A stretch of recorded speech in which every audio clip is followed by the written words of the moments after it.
10 perintah Allah itu adalah 10. Sahabat-sahabat dimanapun berada, saya Zulkifli M. Abbas mengharapkan sahabat-sahabat semua untuk kemudian mensubscribe, like, dan juga men-share channel kita ini. Salam Tauhid, salam satu Tuhan. Jangan membunuh ya, tidak boleh ya. Tapi semua itu jangan bersaksi dusta ya. Ya, lalu kenapa tadi Abang Suma mengatakan bahwa Abang Suma itu mempercayai Tuhan yang benar, Abraham, Ishak, dan Yakub ya. Sedangkan 10 perintah Allah Tuhan dari Tuhan yang benar itu dilanggar ya. Jadi itu saja yang saya perlu mempertanyakan ke Abang Suma ya, karena ya itu sangat bertentangan ya. Kalau Tuhan Abraham, Ishak, dan Yakub ya mengatakan 10 perintah Allah itu yang harus diikuti manusia itu adalah ajaran yang benar. Kenapa ajaran Abang Suma bertentangan dengan itu? Dan Abang Suma katakan sendiri tadi bahwa itu adalah ajaran yang benar dari Tuhan Abraham, Ishak, dan Yakub. Oke Bang, itu saja. Baik, satu hal yang perlu kita pahami.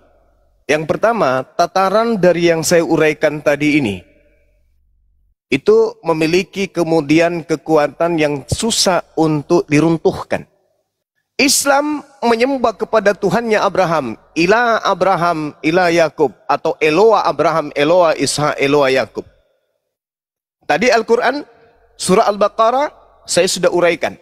Bagaimana kemudian umat Islam diajarkan dengan sangat rinci bahwa Nabi sebelum Nabi Muhammad telah diajarkan kemudian menyembah kepada Tuhan yang esa dan berserah diri hanya kepada Tuhan yang esa tersebut.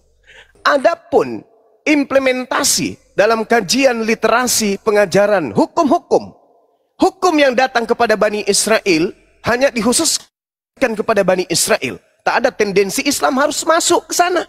Islam harus kemudian sesuai dengan ajaran konteks yang ada di dalam pengajaran orang Yahudi. Enggak. Kenapa? Karena Al-Quran sendiri menarasikan dalam surah Al-A'raf ayat 145. Wa katabna lahu fil alwahi min kulli syai' mau'idatan wa tafsila li kulli syai' fakhuzha biquwwah wa'mur qaumaka ya'khuzu bi ahsaniha sa'urikum daral fasiqin. Wahai Musa, aku tuliskan kepadamu Torah, segala sesuatu sebagai pelajaran dan penjelasan untuk segala hal. Maka aku berfirman kepadamu, berpegang teguhlah kepadanya wahai Nabiku Musa, dan suruhlah kaum Bani Israel berpegang teguh kepadanya dengan sebaik-baiknya. Jadi kaidah pengajaran Abraham kepada keturunan Ishak ya untuk Ishak dan keturunannya, kepada Nabi Ismail hanya untuk Nabi Ismail dan keturunannya. Terkhusus endingnya ada pada Nabi Muhammad sallallahu alaihi wasallam. Bedanya kemudian adalah ajaran Tuhan yang datang kepada Bani Israel itu spesial untuk Bani Israel, bukan untuk Kristen. Sedangkan ajaran yang datang melalui Nabi Ismail keturunannya Nabi Muhammad itu seluruh umat manusia. Makanya seruan Nabi Musa ya Bani Israel, seruan Yesus ya Bani Israel. Tidak ada seruan Nabi Musa atau Nabi Isa atau Yesus wahai seluruh umat manusia. Berbeda dengan baginda Rasulullah Muhammad sallallahu alaihi wasallam. Ya ayyuhan nas, inni rasulullahi ilaikum jami'a. Wahai seluruh umat manusia, sesungguhnya aku ini adalah utusan pencipta langit dan bumi untuk kalian semua. Sedangkan Yesus, aku diutus hanya kepada domba yang hilang, yang sesat dari umat Israel saja. Kristen tidak punya ruang di sana. Nah, kemudian ketika berbicara mengenai hukum yang datang kepada Bani Israel hanya berlaku untuk Bani Israel. Di mana dalilnya? Ulangan 33 nomor 4, Yeremia 31 nomor 31 sampai 33, Mazmur 147 nomor 19 nomor 20. Hukum yang datang kepada Yakub, aturan-aturanku yang kuberikan kepada Israel tidak aku berikan kepada orang Kristen. Itu dalil. Sedangkan kalau berbicara mengenai 10 hukum dalam Al-Quran, tiada Tuhan selain Tuhan yang disembah Abraham. Al-Quran surah Al-Hasr ayat 23.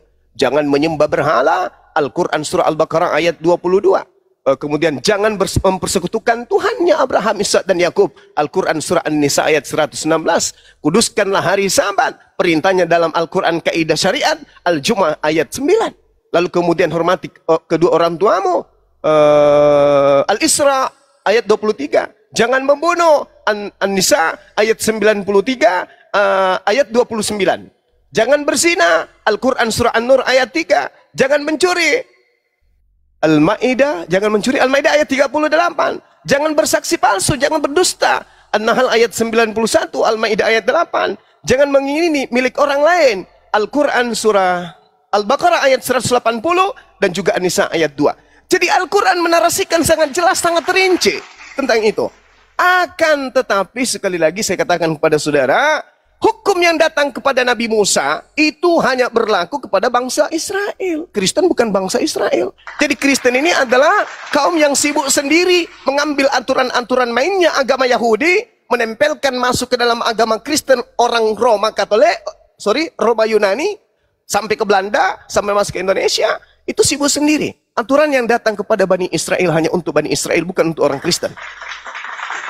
Makanya Paulus kemudian terindikasi kuat merubah hukum-hukumnya orang Yahudi demi melegalkan kemudian memfasilitasi kemudian ajaran Roma sebagai penjajah hari itu untuk supaya seakan-akan mereka ini adalah pengikut Yesus anak Maria orang Yahudi, padahal Kristen adalah pengikut Kristus. Mohon maaf, Kristus yang diindikasikan palsu. Yang Yesus katakan kepada orang Yahudi, waspadalah kepada penyesat yang datang kepadamu dengan memakai namaku Yesus dan berkata, akulah dia. Jangan kau percaya, jangan kau ikuti dia. Jadi orang Yahudi tidak menjadi Kristen. Orang Yahudi sampai hari ini tetap Yahudi. Kristen adalah kelompok baru pengikut Kristus yang diindikasikan palsu. Demikian. Boleh saya naik, abang-abang? Bentar bang, nasi padang bentar ya. Saya bentar ya, nanti abang lagi ya.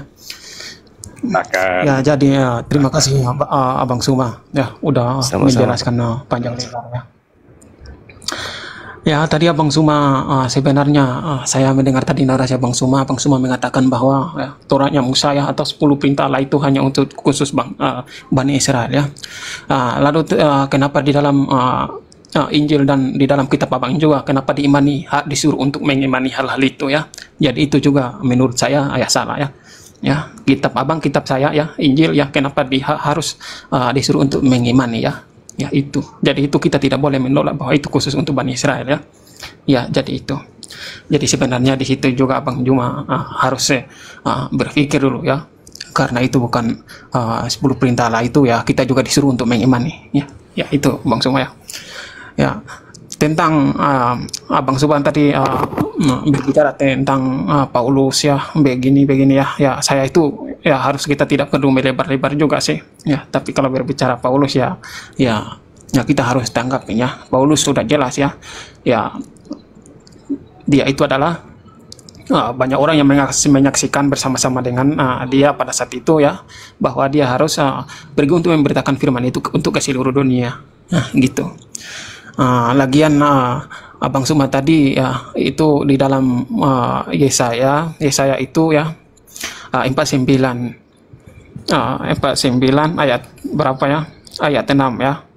Ya itu ya bukan untuk suku-suku Israel atau untuk bangsa Israel saja ya, tetapi untuk seluruh dunia ya. Jadi tadi Abang Suma mengatakan bahwa perintah-perintah itu ya khusus buat Bani Israelnya sebenarnya salah ya. Saya harus mempertegaskan itu ya. Kalau untuk Bani Israel aja kenapa kita harus disuruh iman itu ya. Jadi salah di situ ya.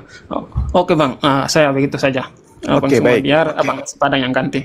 Masya Allah, sabar. Saya tanggapi yang tadi. Sahabatku, saudaraku. Al-Quran surah Al-Araf ayat 158.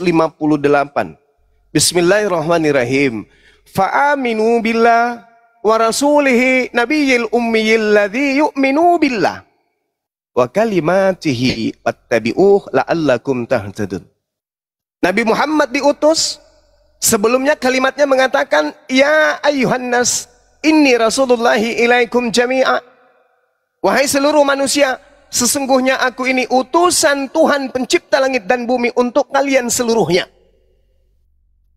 Kalian diperintahkan beriman kepada Allah, beriman kepada aku Rasul, beriman kepada kalimat-kalimat kitab-kitab, maka ikutilah aku. Jadi kami beriman. Pencipta langit dan bumi pernah mengutus Nabi Musa kepada Bani Israel dengan kitab Torah. Pencipta langit dan bumi pernah mengutus seorang nabi bernama Nabi Daud kepada Bani Israel, memiliki kemudian ketetapan bernama Mazmur, Zabur. Pencipta langit dan bumi pernah sebelum mengutus Nabi Muhammad, mengutus seorang nabi penutup bagi Bani Israel bernama Isa, Yesus, diberi ketetapan bernama hikmat Injil. Kami beriman kepada kitab-kitab itu, bahwa kitab itu diberikan kepada kaumnya masing-masing. Bukan kitab itu diberikan kepada kami umat Islam. Kami cuma diminta percaya. Seperti saya percaya bahwa Obama pernah menjadi seorang presiden buat Amerika. Bukan berarti saya adalah rakyat Amerika. Atau presiden saya adalah Obama, enggak. Tetapi saya percaya. Saya yakin. Saya beriman. Nabi Musa untuk Bani Israel dengan Torahnya. Daud dengan ketetapannya kemudian datang kepada Bani Israel dengan Zaburnya, Mazmurnya. Isa, Yesus dengan ketetapan Injil kepada kaumnya Bani Israel. Setelahnya saya beriman kepada Nabi penutup, Rasulullah wa khataman nabiyyin, baginda Rasulullah Muhammad SAW. Itu rangkaian iman, saudara. Bukan berarti kitab-kitab mereka itu adalah kitab kami. Tidak seperti Kristen. Sudahlah, dia berasal dari Roma, dari Vatikan. Beriman kepada kitabnya Yahudi. Bahkan mengambil terjemahan kitabnya Yahudi seakan-akan dijadikan sebagai kitabnya. Padahal kitab Yahudi hanya untuk Yahudi. Makanya Anda lihat Al-Quranul Karim. Tak ada Al-Quran sebelumnya ditempel perjanjian lama, di belakangnya nggak ada. Atau di depannya. Karena kitab yang ada kepada selain daripada Nabi Muhammad, itu dihususkan kepada kaumnya masing-masing. Jadi nggak bisa merubah itu, Bang. Itu, Bang. Kekuatan Al-Quranul Karim, kekuatan Islam dalam hal ini itu tidak bisa diganggu-gugat dengan konsep yang seperti itu. Sedangkan kalau kita berbicara nih tentang Kristen, Yesus tidak pernah memberikan legitimasi kepada Kristen. Yesus tidak pernah memberikan legitimasi kepada gereja. Yesus tidak pernah memberikan validasi kepada pendeta, pastor. Tidak pernah memberikan kemudian legalitas standing untuk mendudukkan firman Tuhan itu ada dalam kitab Roma, Galatia, Filipi, dan seterusnya. Itu tak ada. Tadi sudah dikunci. Yohanes 17:8. Segala firman yang engkau berikan kepadaku telah aku sampaikan kepada mereka Bani Israel. Mereka telah menerimanya. Mereka percaya dengan pasti. Mereka mengakui engkau satu-satunya Tuhan dan aku hanyalah utusanmu. Selesai. Maka ending pengajaran Yesus, la ilaha illallah. Yesus Rasulullah ila Bani Israel. Titik.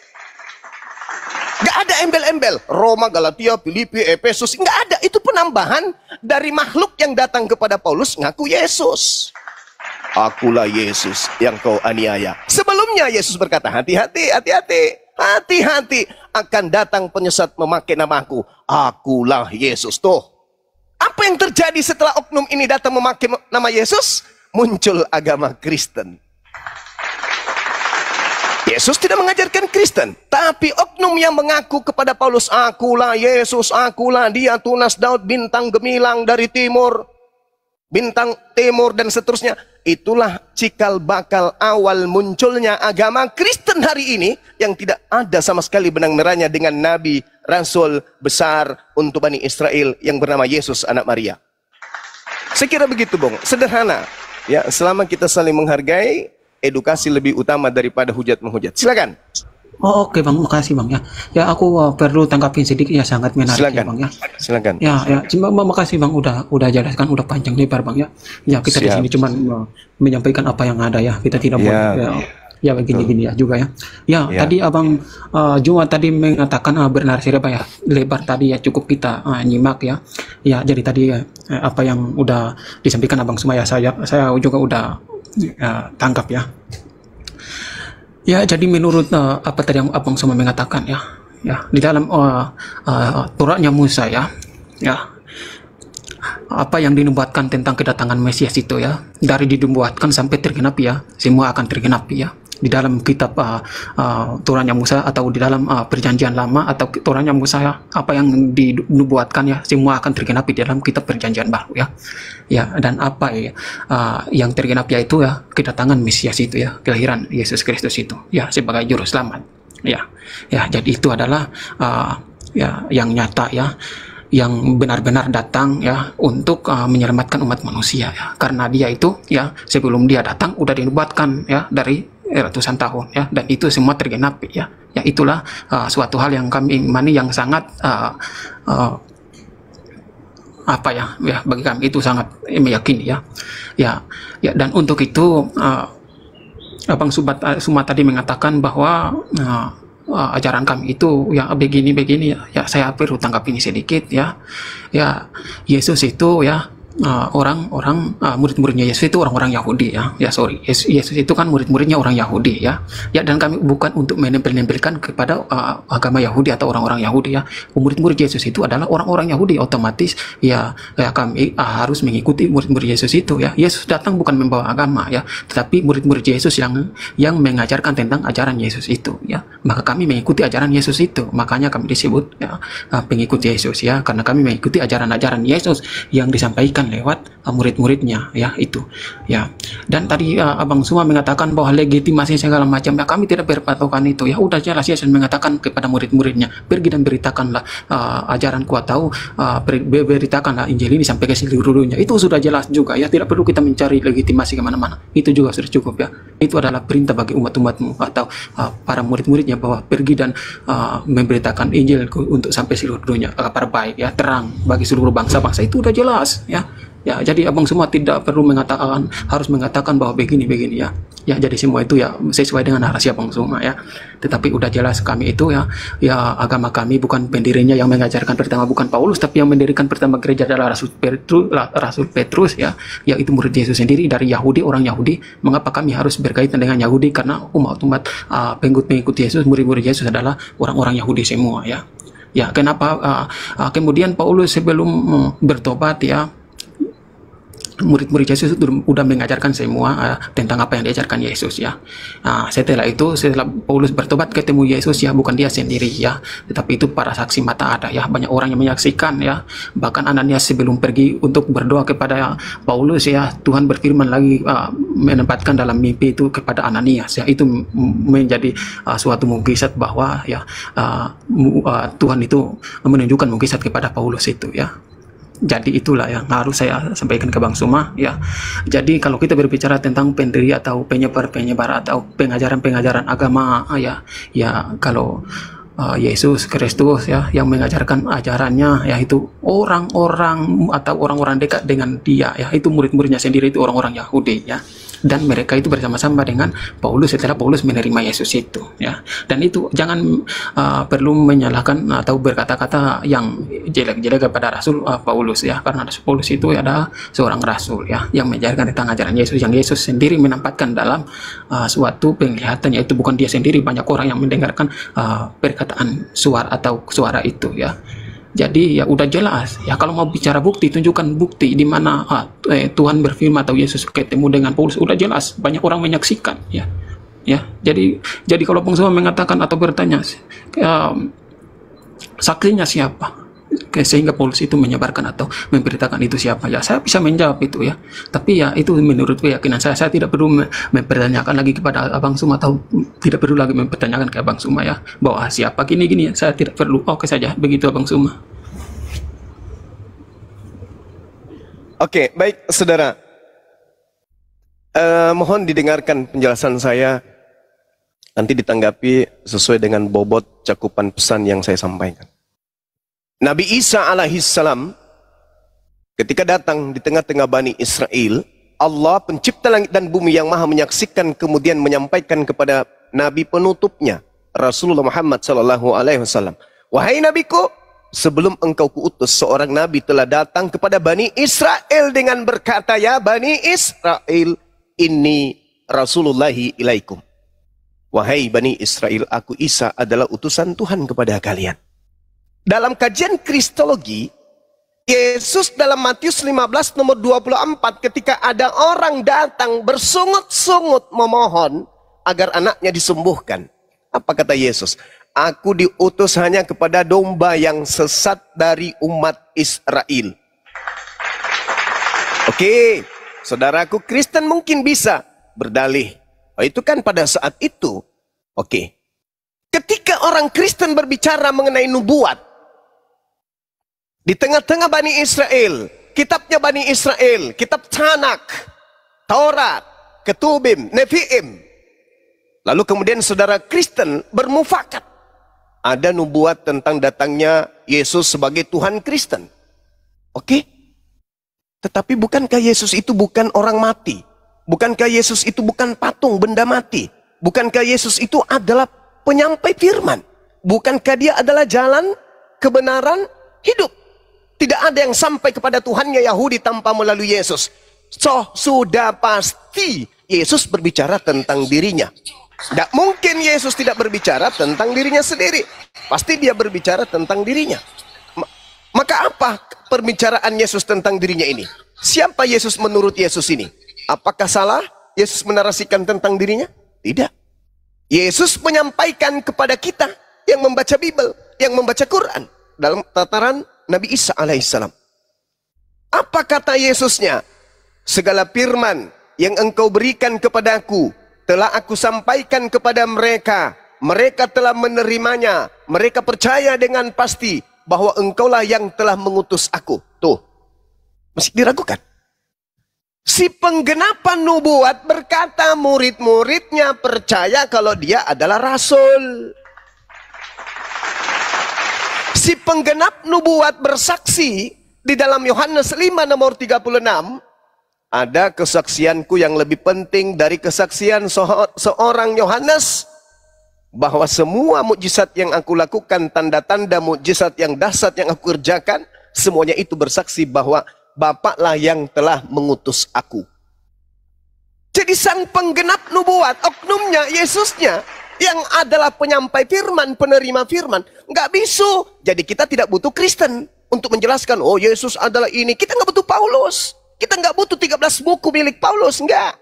Kita cuma butuh pengakuan Yesusnya aja. Yesus, ya paman, siapa ente menurut murid ente setelah ente ngajar mereka? Oh, murid-muridku setelah aku ajar, mereka percaya bahwa aku adalah utusan Elohim. Tepuk tangan kalau gitu. Lalu siapa ente menurut ente? Di tengah-tengah kaummu Bani Israel, engkau mengajarkan mereka, kamu siapa?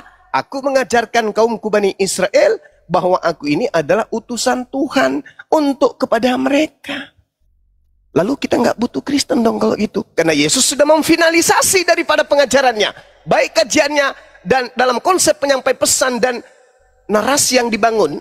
Lalu kemudian cara tangkap muridnya. Lalu kemudian teori praktek muridnya dalam beragama. Ternyata Yesusnya level tertinggi hanya seorang nabi.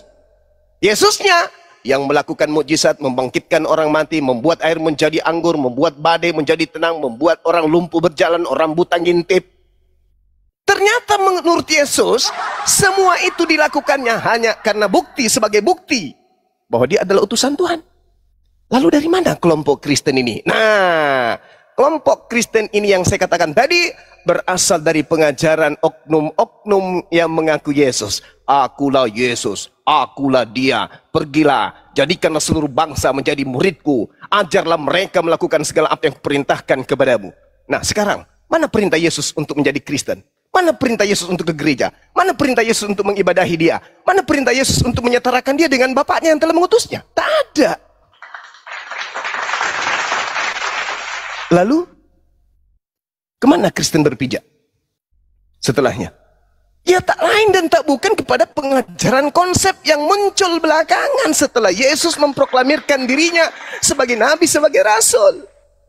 Maka saya katakan pada saudaraku ini, silakan dengan kekristenan saudara. Kami nggak ada hak untuk mengganggu gugat itu. Tapi ada satu hal yang mesti dipahami. Islam datang meluruskan kaidah-kaidah yang dibengkokkan oleh orang-orang terdahulu terhadap para nabi. Apa buktinya? Nih kalau saya minta nih kepada saudara-saudara Kristen se-Indonesia nih, saya minta pengakuan Yesus diutus untuk kepada seluruh dunia, ada nggak? Ada. Di mana itu muncul? Ketika sosok makhluk keluar dari kubur. Nah ini pertanyaannya kemudian. Ada enggak ketika Yesus mengatakan Yohanes 17:8 segala firman yang kau berikan kepadaku telah kusampaikan kepada mereka. Ada enggak di antara seluruh firman ini satu firman di antaranya yang berkata aku diutus kepada seluruh makhluk? Ada enggak? Enggak ada. Berarti Yesus telah mengunci mati pengajarannya. Seluruh firman yang engkau berikan kepadaku telah aku sampaikan kepada mereka. Dan mereka telah menerimanya dan mereka percaya bahwa engkaulah yang telah mengutus aku. Titik. Gak boleh ditambah-tambah. Berarti kalau ada pengajaran Yesus Tuhan, Yesus ini, Yesus on, in, dan seterusnya. Pertanyaan besar yang harus dijawab oleh Kristen. Apakah ketika Yesus mengajarkan segala firman itu sudah termasuk di dalamnya? Atau jangan-jangan itu muncul belakangan? Kalau muncul belakangan, ingat pesan Yesus. Waspadalah kepada Yesus palsu yang datang kepadamu dengan memakai namaku. Dia akan menyesatkan banyak orang. Ini kuncinya. Waspada kepada Yesus yang datang kepadamu, yang memakai namaku dan berkata, akulah dia akan menyesatkan banyak orang. Pertanyaan saya, Bung, mungkin boleh didiskusikan lebih lanjut dengan teman-teman saya yang ada di sini. Yesus palsu mana yang mendapatkan banyak pengikut? Kalau ternyata bukan Yesus yang disembah Kristen dan pengikut yang banyak itu bukan Kristen. Lalu Yesus yang mana dan orang banyak mana? Silakan. Boleh masuk, Bang? Silakan, saudara, silakan. Terima kasih, Bang Suma. Keren penjelasannya dan tidak kurang dari seorang Bang Suma bisa masuk ke sini. Saya sangat senang, Bang. Nama Bang Suma itu sudah terkenal ya. Paman saya itu yang Muslim sangat mengidolakan Bang Suma. Itu luar biasa, Bang. Dan saat ini saya bisa mendengarkan langsung, bertemu di online lewat Bang Suma ya. Sekarang saya punya satu pertanyaan aja, Bang. Bukan pertanyaan, tapi yang dari tadi Bang Suma sampaikan, saya ambil poinnya bahwa Tuhannya orang Yahudi, yaitu Abraham, sama dengan Tuhannya umat Islam. Betul ya, Bang? Halo? Iya, benar. Oke. Terima kasih, saya terima poinnya, Bang. Saya juga belajar ya, Bang. Saya masih belajar banyak agama. Cuma dari situ saya ada sedikit ketidaknyamanan dengan belum bisa menerima apakah itu Kristen atau Islam ya. Karena di situ di Timur Tengah itu ya, berarti Allahnya, Tuhannya Islam dan Tuhannya Yahudi adalah sama. Itu saya pegang poinnya. Tetapi kenapa ya mereka yang punya Tuhan yang benar ya, baik itu Islam baik itu Yahudi, mereka selalu berantem, selalu perang, tidak pernah ada damai. Sedangkan kita yang di Nusantara yang katanya menurut agama Samawi, orang kafir, penyembah batu, penyembah berhala, itu ada lebih damai lah di Indonesia, katakan lebih damai ya.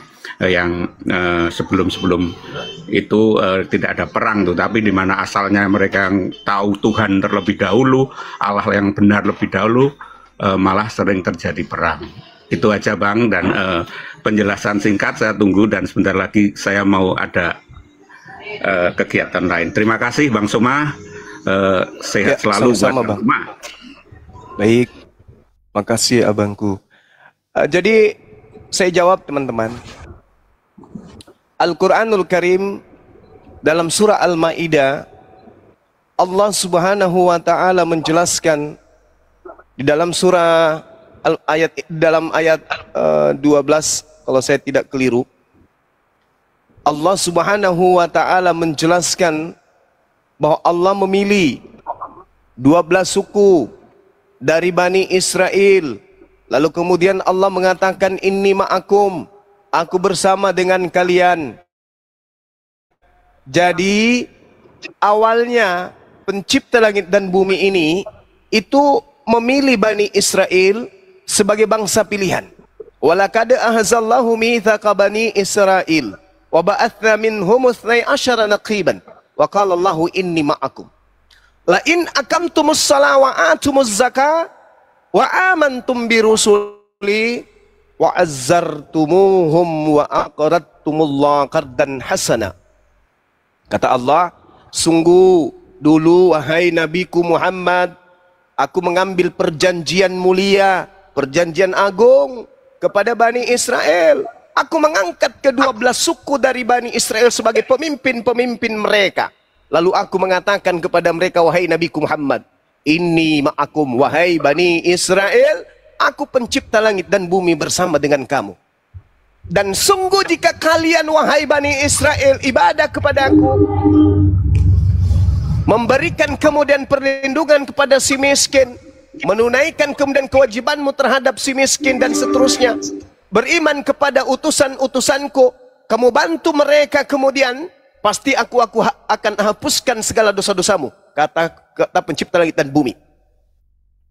Tetapi apabila kalian kufur, faman kafara ba'da dzalik minkum faqad dalla sawa'as sabil. Apabila kalian kafir, ingkar terhadap yang demikian itu, maka sesungguhnya kalian telah tersesat dari jalanku yang lurus. Ini kata Allah, wahai Nabi Muhammad, dulu aku memilih mereka. Aku memilih mereka. Aku bersama dengan mereka. Aku muliakan mereka. Aku angkat derajat mereka. Tetapi selanjutnya apa kata Allah? Wa minal ladina qalu. Selanjutnya kata Allah, A'udzubillahi minasyaitonirrajim. Fabima naqdihim mitsaqahum la'annahum ja'alna qulubahum qasiyah. Itu kata Allah. Tetapi mereka melanggar janji mereka. Mereka sering ingkar. Mereka sering kemudian menyakiti utusan-utusanku. Maka aku melaknat mereka, wahai Nabiku Muhammad. Aku melaknat mereka. Dulu aku memilih mereka. Dulu aku mencintai mereka. Aku angkat derajat mereka. Tetapi mereka seringkali melanggar janji-janji. Mereka kufur atas nikmat kepada mereka. Maka aku laknat mereka. Aku jadikan hati mereka menjadi keras membatu. Mereka suka mengubah firmanku. Mereka sengaja melupakan sebagian pesan yang telah kuperingatkan kepada mereka. Maka engkau, wahai Nabiku Muhammad, selanjutnya akan senantiasa melihat pengkhianatan mereka. Kecuali sekelompok kecil aja yang mereka tidak akan berkhianat kepadamu. Apa kata Allah kepada Nabi Muhammad? Fa'fu anhum wasfah. Maka maafkanlah mereka. Maafkan mereka. Dan biarkan saja mereka. Sungguh aku Tuhan akan menyukai orang-orang yang memaafkan, yang berbuat baik. Nah, lalu setelah itu Allah Subhanahu wa ta'ala menjelaskan, Nabiku Muhammad, setelah engkau mengetahui bahwa dulu sebelum engkau, kaum Israel, kaumnya Nabi Musa, aku pilih mereka. Namun mereka ingkar terhadap yang aku janjikan, yang kami perjanjikan terhadap mereka. Wa minal ladzina qalu inna nasara ahazna mitsaqahum wa nasu hazzam mimma zukkiru bih faqraina bainahumul adawah wal ba'da ila yaumil qiyamah wa sawfa yanabbi'uhum Allah bima kanu yasnaun. Yunabbi'uhumullah bima kanu yasnaun. Saya kalau keliru baca ayat tolong ditegur. Dan di antara mereka, kata Allah kepada Nabi Muhammad, di antara mereka, wahai Nabiku Muhammad, ada yang berkata, kami adalah orang-orang Nasrani. Kami telah mengambil perjanjian kepada mereka. Tetapi lagi-lagi mereka melupakan sebagian pesan yang telah diperingatkan kepada mereka, wahai Nabiku Muhammad. Maka kami timbulkan permusuhan dan kebencian di antara mereka hingga hari kiamat. Inilah yang Anda pertanyakan. Kenapa kemudian? Al-Quran sudah menarasikan 1400 tahun silam. Kata Allah, aku membangkitkan permusuhan dan kebencian di antara mereka hingga hari kiamat. Apakah Allah kemudian tidak membuka pintu maaf bagi mereka? Masih buka. Apa kata Allah? Ya ahlal kitab, qad ja'akum rasuluna yubayyinu lakum katsiran mimma kuntum tukhfuna minal kitab wa ya'funa an katsir. Wahai dikau, keturunan orang-orang yang dulu aku utus nabi, yang dulu aku bersama dengan kalian, yang gemar membunuh para nabiku, yang menolak nabiku, yang kemudian mendustakan ayat-ayatku. Aku mengutus kemudian kepada kalian seorang nabi, seorang rasul untuk menjelaskan kepada kalian terkait dengan isi kitab yang kalian sembunyikan. Telah datang kepada kalian qad ja'akum minallah nur wa kitabun mubin. Wahai Bani Israel, umat yang dulu aku pilih, yang sekarang ada permusuhan dan kebencian dalam hati kalian, peluang terakhir aku berikan. Telah datang nabiku kepada kalian untuk menjelaskan sebagian isi kitab yang kalian sembunyikan.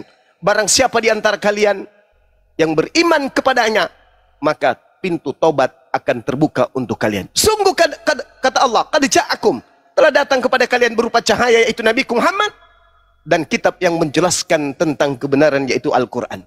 Qad ja'akum minallah nur wa kitabun mubin. Yahdi bihillah manittaba ridwanahu subulas salam. Wa yukhrijuhum minaz zulumati ilan nuri biiznih. Wa yahdihim ila siratim mustaqim. Wahai kalian umat yang dulunya aku pilih, yang dulunya aku anggap sebagai umat yang terhebat di antara seluruh hambaku, sekarang telah datang kepadamu kitab Al-Quran sebagai petunjuk kepada kalian untuk mengikuti keridaan kepada jalan keselamatan. Dengan Al-Quran itu, kata Allah, kalian akan keluar dari gelap gulita kepada cahaya dengan izinku. Dan dengan Al-Quran itu, wahai Bani Israel, jika kalian beriman kepada Nabi Muhammad dan beriman kepada Quranku, aku akan menunjukkan kalian kepada jalan yang lurus. Jadi Allah masih memberi ruang kepada mereka untuk mereka kembali kepada jalan yang benar. Al-Quran tidak menutup diri dan tidak menutup jalan untuk mereka. Allah masih memberikan ruang. Jadi kalau mereka hari ini saling membenci satu sama lain, saya teringat di dalam kitab mereka, kalau nggak salah ingat saya, di Keluaran 32 nomor 21. Mungkin saya keliru, nanti saya boleh koreksi lagi, atau ada yang bisa memberikan kemudian sanggahan terhadap data itu. Di situ dikatakan begini, oh sorry, itu bukan Keluaran. Ulangan atau bilangan 32. Coba di cross check dulu adik-adik saya lupa. Di situ dikatakan mereka kemudian membangkitkan cemburuku dan amarahku. Ya, kalau nggak salah di Ulangan, teman-teman. Mereka membangkitkan mereka membangkitkan amarah dan cemburuku dengan yang, maka aku Tuhan akan membangkitkan amarah mereka dengan menggunakan yang bukan umat, dan aku akan membangkitkan cemburu mereka dengan menggunakan umat yang ummi. Ada yang ingat dalilnya? Ada yang ingat dalilnya? 3221 Abang Juma. Ulangan ya. Ulangan 31. Ulangan 32 nomor 21. Masya Allah. Syukran. Ya. Di situ Tuhan mengatakan, engkau wahai Bani Israel telah membangkitkan amarahku, maka aku akan membalasnya dengan memanfaatkan yang bukan umat. Siapa itu? Umat yang tidak dianggap, yaitu keturunan Ismail. Dan aku akan membangkitkan cemburumu dengan menggunakan umat yang ummi. Siapa dia? Baginda Rasulullah Muhammad SAW. Maka kalau hari ini Anda melihat ada kemudian keributan, ada sesuatu yang tidak benar yang menurut pandangan kita sebagai manusia, itu karena Allah marah kepada mereka, sehingga Allah membangkitkan kejayaan yang bukan umat, yaitu umat yang ummi. Lalu mereka yang tadinya bangsa pilihan menjadi cemburu. Inilah yang terjadi hari ini. Saya kira begitu, saudaraku. Silakan. Mohon maaf teman-teman kalau saya salah dalil. Iya, terima kasih Bang. Saya ambil poinnya. Saya belajar. Hari ini saya menerima sebuah kebenaran pengakuan dari Bang Suma yang terhormat bahwa Tuhannya orang Yahudi dan Tuhannya orang Islam sama. Terima kasih Bang, saya tidak mau menghujat, saya tidak mau membantah, dan Bang Suma sudah cukup dengan banyak dalil dan pengetahuan Bang Suma. Berarti saya yakin bahwa Tuhannya orang Yahudi dan Tuhannya orang Islam adalah sama. Karena kayak kadang gini Bang, ketika saya ngobrol ya, saya sampaikan ke teman-teman yang Muslim ya, kalau di tempat ronda atau apa, bahwa Tuhannya Yahudi sama Tuhan Islam itu sama, hukumnya bahkan sama, sama-sama tidak makan babi, sama-sama boleh poligami juga, sama-sama menyembah Tuhan yang satu. Bahkan saya pernah gitu Bang, bahkan saya pernah ngomong ke mereka ya, bahwa ajaran hijab itu kan memang dari Yahudi ya Bang. Saya literaturnya kurang jelas, mungkin Bang Suma lebih tahu dari saya. Tapi terima kasih, saya ambil poinnya bahwa Tuhannya orang Yahudi sama Tuhannya orang Islam sama. Mungkin adik-adik yang di bawah yang suka perang di medsos ya, yang mengatakan oh Yahudi gini, anu gini, sebaiknya kalian sama-sama damai aja lah. Ya, karena Tuhannya sama, kenapa kita harus saling mencaci buat yang saudara kami Muslim sama kaum Yahudi? Kenapa harus saling berpihak? Gitu. Terima kasih Bang, mungkin saya mau lanjut bekerja, tapi kalau Abang mau beri penjelasan sedikit lagi ke saya, terima kasih. Sebetulnya saya mau nunggu nabinya Kristen yang Bang Luga, Bang. Tapi karena hari ini dia nggak on air ya, oke lah. Tapi saya berterima kasih, bersyukur ya Bang, sore hari ini saya bisa ngobrol langsung dengan Bang Suma, sebuah kehormatan. Terima kasih Bang, selamat sore. Ya, sore. Jadi teman-teman sekalian, sebelum diambil alih ya, Tuhannya Yahudi dan Tuhannya umat Islam itu sama. Bahkan saya katakan Tuhannya ateis, Tuhannya Hindu Buddha, dan Tuhannya umat Islam itu sama. Cuman di antara kelompok-kelompok ini ada yang menyembah kepada yang bukan Tuhan. Al-Quran menarasikan itu. Innani anallah la ilaha illa ana. Tidak ada Tuhan, hanya aku Tuhan. Berarti Tuhan satu-satunya itu cuma Allah. Berarti Tuhannya seluruh makhluk hanya Allah. Nah, terkait dengan pengakuan Tuhannya Yahudi, Tuhannya Islam itu sama, memang betul. Cuman di kalangan orang Yahudi ada yang menyembah bukan kepada sembahan dari Nabi Ibrahim, Ishak dan Yakub. Ini orang-orang yang picik otaknya, pemikirannya, suruh baca Quran surat Taha. Falamma ataha nudiya ya Musa. Siapa yang berkata kepada Nabi Musa? Allah. Tuhannya siapa? Tuhannya Yahudi. Tuhannya umat Islam. Kalau ada orang yang mengatakan Tuhannya Yahudi dan Tuhannya umat Islam itu berbeda, berarti dia menolak Al-Quran. Karena Tuhannya umat Islam lah yang berfirman kepada Nabi Musa. Nabi Musa adalah nabi untuk Yahudi. Hanya di internal Yahudi ada sekelompok orang yang kemudian menggantikan Tuhan yang diperkenalkan Nabi Musa kepada mereka. Ya, mereka sembah selain daripada Tuhan tersebut. Inni ana rabbuka fakhla'na laik. Innaka bil walidil muqaddasi tua. Sungguh aku ini adalah Tuhanmu. Yang berfirman kepada Nabi Musa, apakah Tuhannya umat Islam? Ya, Tuhannya umat Islam. Berarti umat Islam secara sadar digiring untuk mengimani Tuhan yang datang kepada Nabi Musa yang menyatakan diri kepada kaumnya, yaitu Bani Israel, diantaranya Bani Yehuda. Itu adalah Tuhan yang sama. Ya, cuman saudara-saudara kita ini kadang kebenciannya lebih tinggi daripada akalnya sehingga mereka menolak. Ya, kalau selain daripada Allah yang datang menyatakan diri kepada Nabi Musa, ya memang bukan seperti patung, batu, dewa Baal dan seterusnya, memang bukan. Sembahan-sembahan orang Samiri dan seterusnya, ya memang bukan. Sembahan orang Majus, ya memang bukan. Tapi kalau yang datang kepada Nabi Musa, di mana Nabi Musa diutus kepada Bani Israel, Bani Yehuda, itu adalah Tuhan yang sama. Orang yang mengatakan Tuhannya Yahudi dan Tuhannya umat Islam itu berbeda, mereka adalah kufur Quran, ingkar Quran. Mereka ingkar terhadap Al-Quran. Karena orang-orang Yahudi menyembah kepada Tuhan yang dinyatakan kepada Nabi Musa alaihissalam. Makanya mereka pemegang Torah. Torah itu kitab yang diterima oleh Nabi Musa. Tuhan yang berfirman dalam Torah dan Tuhan yang berfirman dalam Al-Quran adalah Tuhan yang sama. Jadi kalau ada orang yang mengaku Tuhannya Yahudi yang datang menyatakan diri dalam kitab Torah, dan Tuhan yang datang menyatakan diri dalam Al-Quran, itu adalah kufur, ingkar terhadap Al-Quran. Nah, coba Anda narasikan sendiri kalau ada orang ingkar terhadap Al-Quran itu apa namanya? Biarpun dia sholat, biarpun dia puasa, biarpun dia menyembah kepada Allah, tapi kalau dia ingkar terhadap Tuhan yang datang kepada Nabi Musa, maka itu sama halnya dia muntah dan menjilat muntahnya sendiri. Berislamlah dengan cara-cara yang baik.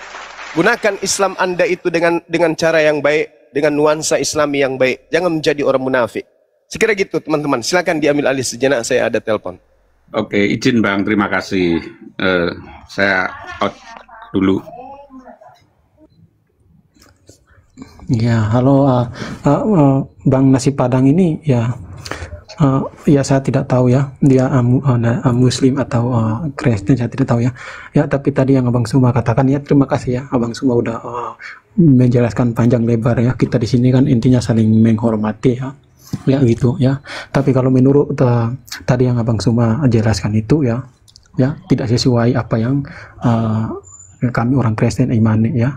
Tadi Abang Suma mengatakan bahwa Tuhan Yahudi dengan Tuhan ya menurut keyakinan Abang Suma sama ya. Tapi kalau menurut pandangan kami orang Kristen ya bagaimana mungkin firman yang sudah difirmankan kepada nabi-nabi terdahulu itu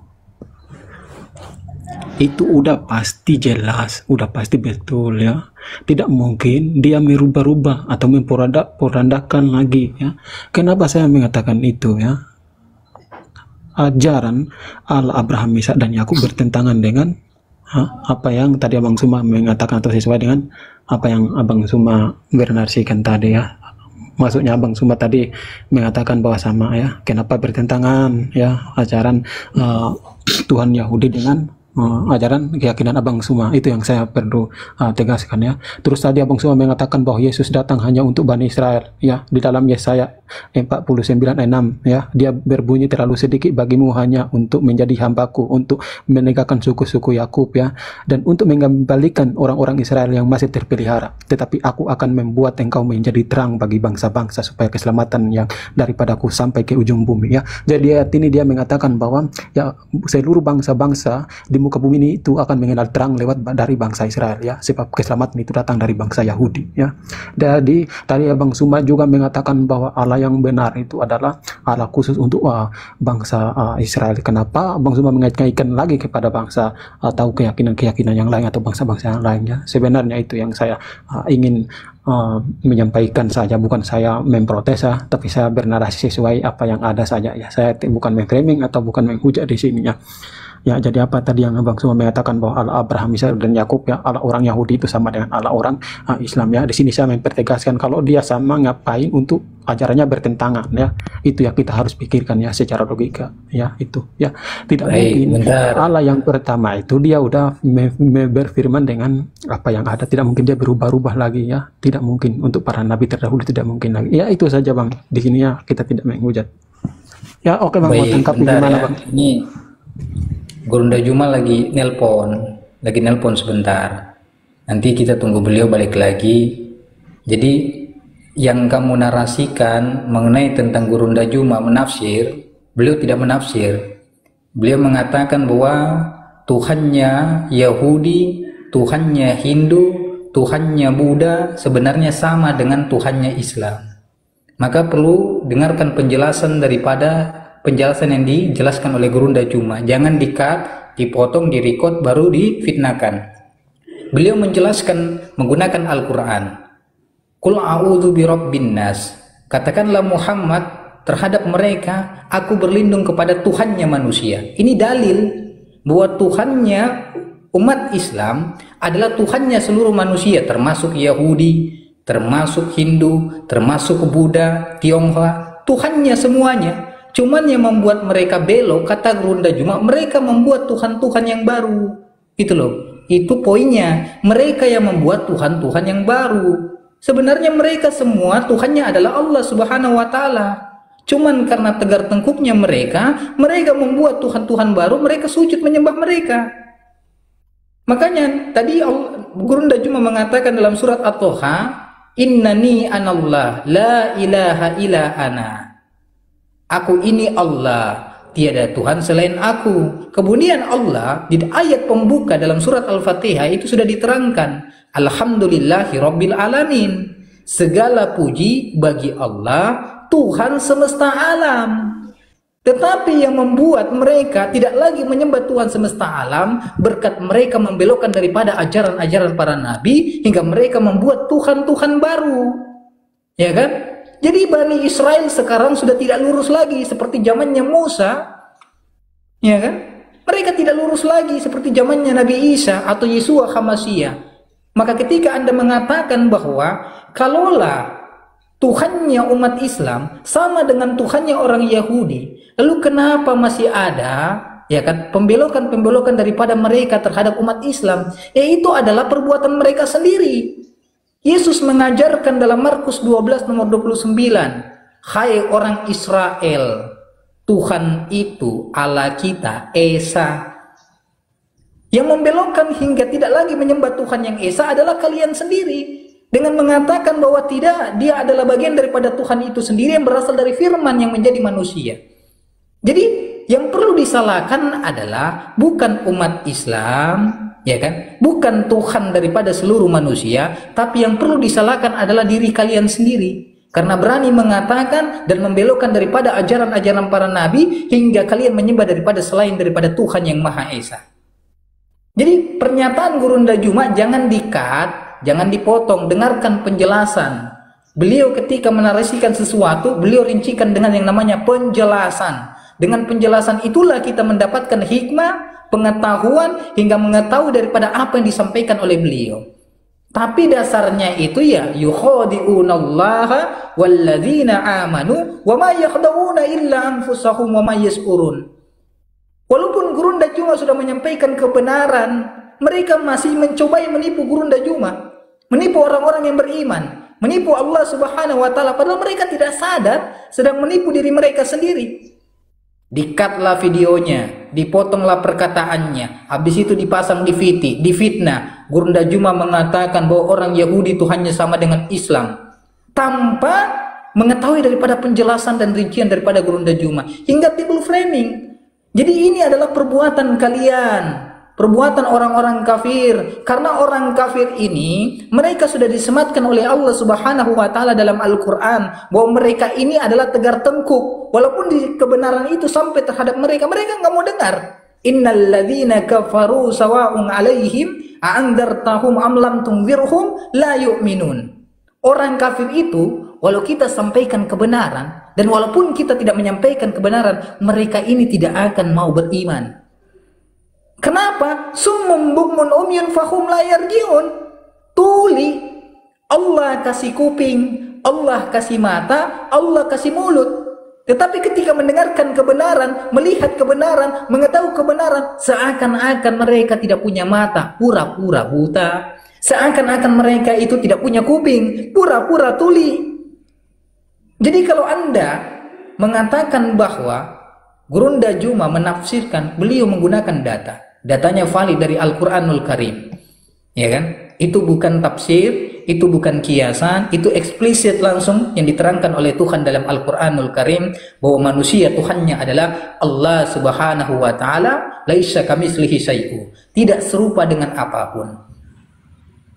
Jadi tidak ada satu makhluk di dunia ini, ya kan, yang bernaungan daripada ajaran-ajaran perintah Tuhan selain daripada mereka membelok daripada ajaran Tuhan itu sendiri. Mereka lah yang membuat. Makanya ajaran-ajaran penyembah terhadap manusia ini bukan berasal daripada Tuhan. Bayangkan saja, siapakah yang pertama kali mempraktikkan daripada ajaran-ajaran menyembah manusia tanpa kalian sadari kalian sendiri mengikuti daripada ajaran tersebut? Orang-orang Majusi. Dalam Bible Anda, kalau Anda teliti, orang-orang Majusi inilah yang pertama kali mengajarkan tentang peribadatan terhadap manusia. Ketika mendengar Yeshua HaMasyiah lahir, maka mereka berbondong-bondong mendatangi rumah Yeshua HaMasyiah dengan tanda-tanda bintang yang muncul terhadap mereka, hingga mereka mendatangi rumah untuk apa? Untuk sujud menyembah daripada Yeshua HaMasyiah. Dari sinilah timbal balik daripada ajaran-ajaran penyembah manusia yang dipraktekkan oleh saudara-saudara kita Kristen. Jadi Anda perlu mempelajari, saudara, bahwa semua ketuhanan dari para nabi mengajarkan Tuhan yang esa, bukan manusia, tidak sama dengan makhluk. Maka pelajarilah itu Bible. Yesus mengatakan dalam Markus 21, ya kan, diterangkan di situ bahwa mengertilah arti Tuhan, mengertilah daripada arti firman Tuhan. Sebab aku datang tidak menghendaki daripada persembahan, melainkan aku datang untuk menghendaki yang namanya kasih sayang. Nah, inilah rahasia daripada orang-orang yang memaksakan bahwa Yeshua HaMasyiah datang untuk menghendaki yang namanya persembahan, sebagai dia adalah Tuhan itu sendiri. Agar kita memahami bahwa Yesus datang memperkenalkan dan ingin dipercaya sebagai apa, kalian bisa baca Bible Anda dalam Yohanes 11 ayat 41, 42, 43. Sebelum saya alihkan kepada paman saya, Yesus itu ketika datang ke dunia, dia hanya ingin dipercaya sebagai utusan yang tadi sudah disampaikan oleh gurunda kita. Ya Bapa, Engkau selalu mendengarkan doaku agar orang-orang di sekelilingku mereka percaya bahwa Engkau lah yang mengutus aku.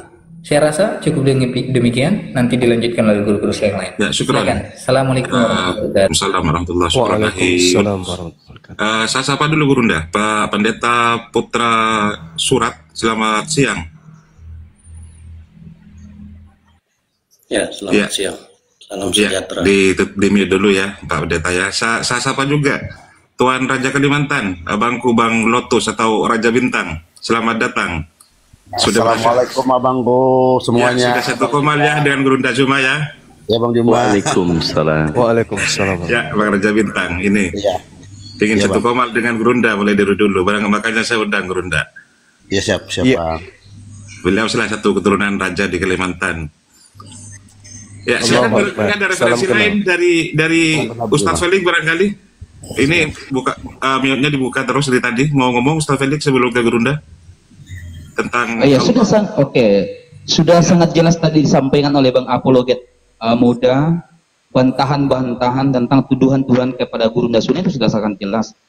Jadi tujuan para nabi dan rasul diutus itu ya mengajarkan Tuhan yang satu. Cuman satu pencipta alam semesta. Ya, Tuhan itu cuma satu. Tuhan yang benar, tapi Tuhan ya itu banyak, ilah itu banyak, tapi Tuhan yang benar itu satu. Ya, itu sudah sangat jelas tadi disampaikan oleh Bang Apologet Muda ya. Saya serahkan kepada Gurunda Suma untuk melanjutkan karena saya juga ada tamu ini, enggak fokus. Lanjut. Masya Allah.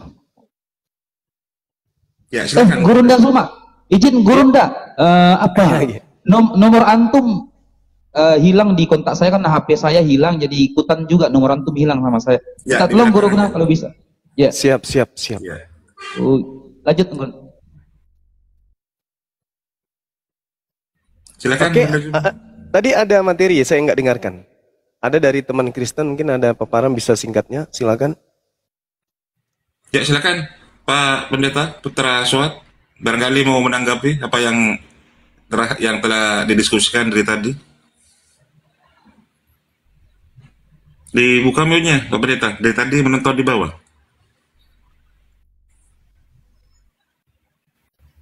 Mute-nya dibuka Pak Pendeta. Iya. Oke. Oke, suara saya kedengaran toh? Jelas. Baik, jadi kalau bicara tentang konsep ketuhanan, berarti kita harus lihat dari latar belakang.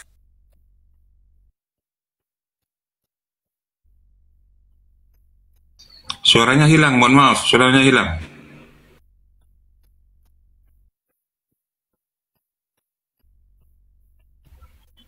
Pak Pendeta, monitor suaranya hilang. Oh, berarti sinyal saya kurang bagus. Ya, bisa diulang lagi Pak Sinyal saya Pendeta. kurang sudah Ya. beberapa. Bisa diulang lagi? Ya, silakan. Ya.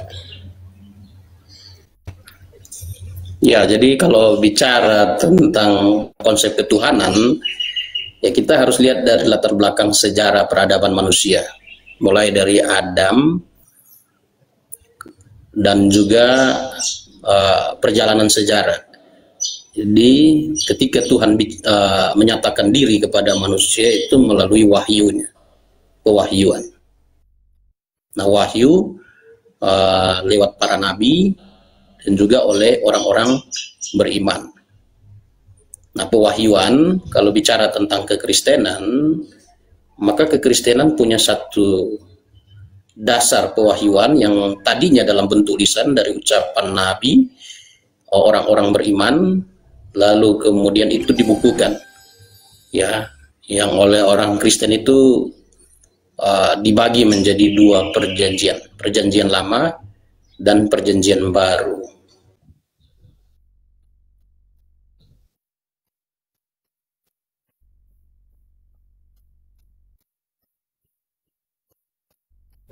Cek. Ya, dilanjut.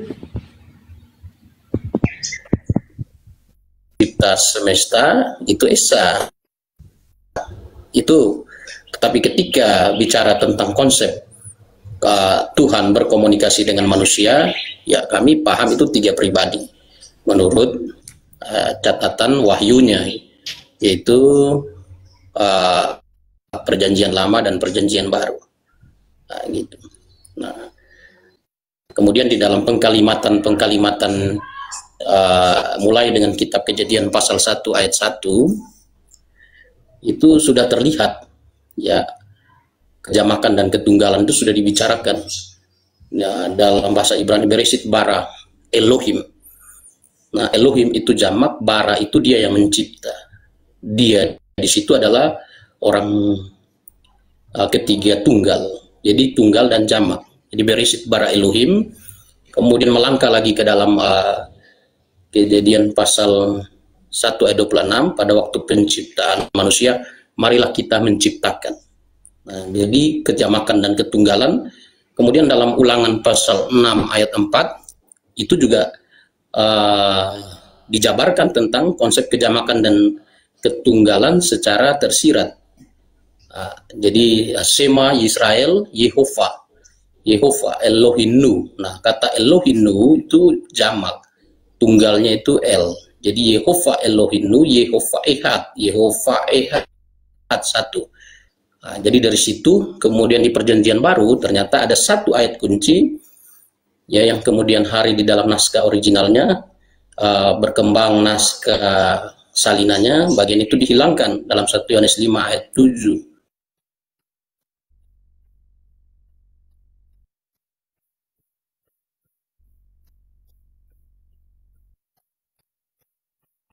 Cek. Ada kata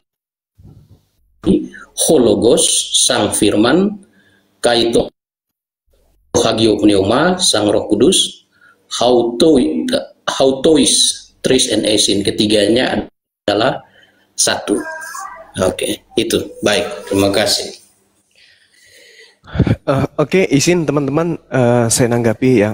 Jadi saya dalam kajian university di kampus, kalau saya berikan kajian biasanya gini.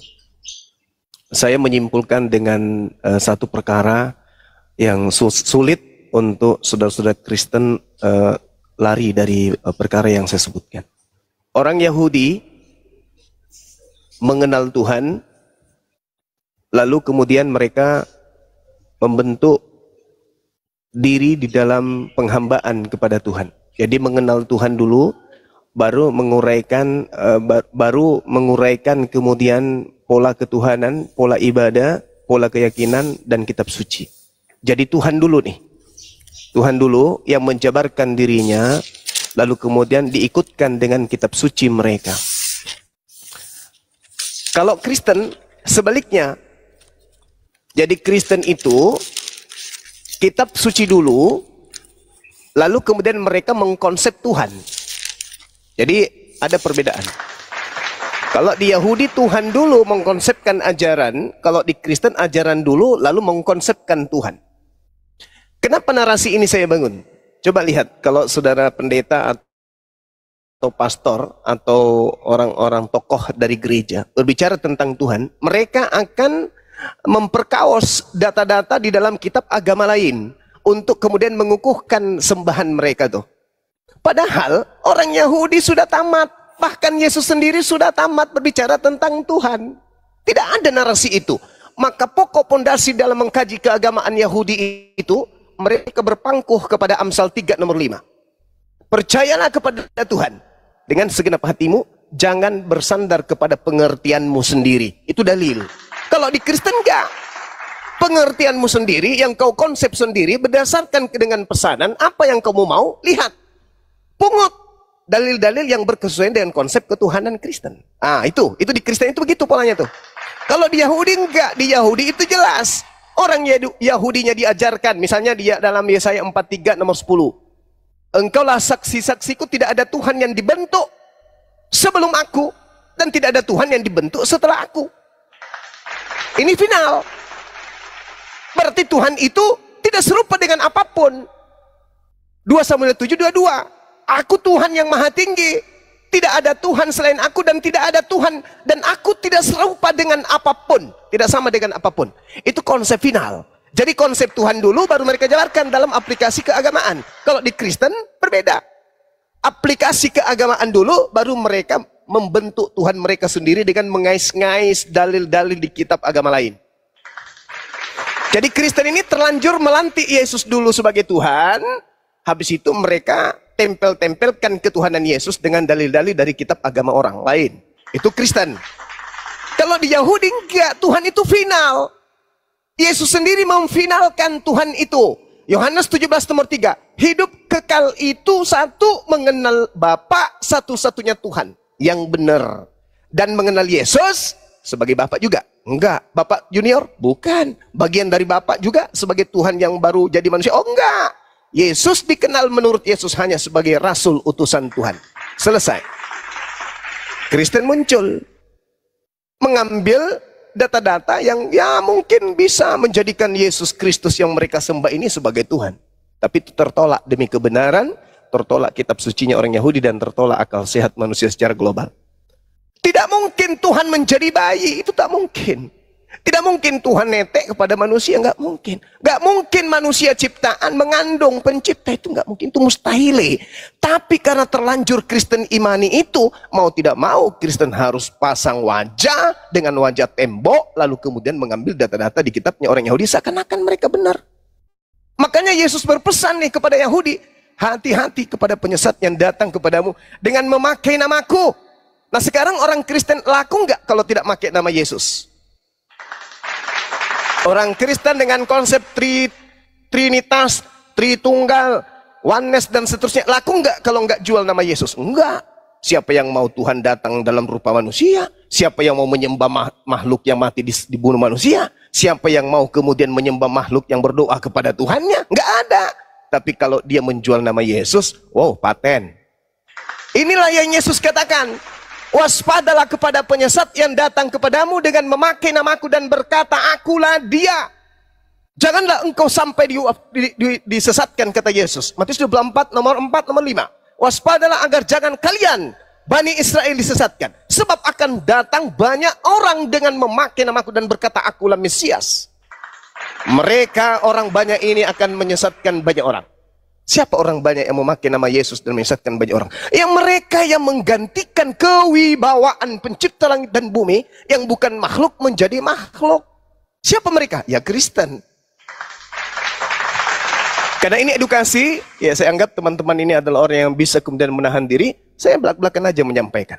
Ketika Yesus berpesan, waspadalah kepada penyesat yang datang kepadamu dengan memakai namaku, satu-satunya kelompok yang datang kepada Yahudi memakai nama Yesus hanya Kristen.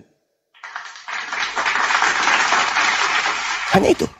Jadi kalau hari ini saudara kita pendeta membawa narasi, membangun sebuah kepercayaan bahwasanya Tuhan itu datang dalam rupa manusia, apatah lagi mengambil 1 Yohanes 5 nomor 7, itu bagi kami yang berakal ini menggelikan. Ada 3 yang bersaksi di surga. Apa 3 ini? Ya 3 Tuhan. Di mana narasi itu bisa diambil dari kitabnya orang Yahudi? Nggak ada. Yesaya 45 nomor 6, la ilaha illa ana, tidak ada Tuhan selain saya, tidak ada Tuhan di samping saya, tidak ada Tuhan di bawah saya, tidak ada Tuhan di atas saya, tidak ada Tuhan yang menyertai saya. Sayalah Tuhan satu-satunya. Bahkan dikatakan yang tadi tuh, tidak ada Tuhan yang dibentuk. Sedangkan dalam Yohanes 1 nomor 14, firman itu telah dibentuk menjadi daging. Itu bukan Tuhan itu. Dibentuk jadi daging itu bukan Tuhan. Nah harusnya saudara Kristen ini hentikan mengambil data-data dari kitabnya orang Yahudi. Kalau Kristen itu mau berdiri sendiri. Lalu mereka mengambil konsep dari mana Bang Suma? Sederhana. Ambil Filipi 2 nomor 6, nomor 7, nomor 8. Nah selesai. Theos, sembahan Roma Yunani, mengosongkan diri, lalu tidak mempertahankan keteosannya, lalu mengosongkan diri, lalu mengambil rupa manusia, lalu menjadi manusia, lalu taat sebagai manusia, bahkan taat sampai mati di atas pohon. Itu jangan ngambil kitabnya orang Yahudi. Selesai. Maka orang Kristen akan tampil dengan kekristenannya dan gagah berani. Ambil juga Kolose 2 nomor 9. Dalam tubuh Yesus, mulai dari kukunya sampai rambutnya, kepenuhan keteosan. Nah itu baru betul. Jangan, nggak usah ngambil ke Yahudi, karena kalau ngambil Yahudi itu nanti di apa istilahnya itu, diludahin sama orang Yahudi. Mending berdiri sendiri. Theos, sang dewa, nuzul, menjadi manusia, bernama Yesus, ya itulah Tuhannya Kristen. Jadi nggak usah kemudian mengambil orang Yahudi punya agama, dalil-dalil kitabnya Yahudi, karena sangat-sangat nggak ada hubungannya antara Yahudi dan Kristen dalam konsep bertuhan. Nah terakhir dari saya, saudara Pak Pendeta. Jadi kalau berbicara mengenai hal demikian, yang saya uraikan barusan, Maka Kristen dengan pola ketuhanannya yaitu dewa menjadi manusia, dan Yesus yang adalah nabi utusan Tuhan bagi Bani Israel, ketika kita lihat dari kacamata perspektif logika sehat, maka antara Yesus Bani Israel dan Yesus yang adalah dewa dari menjadi manusia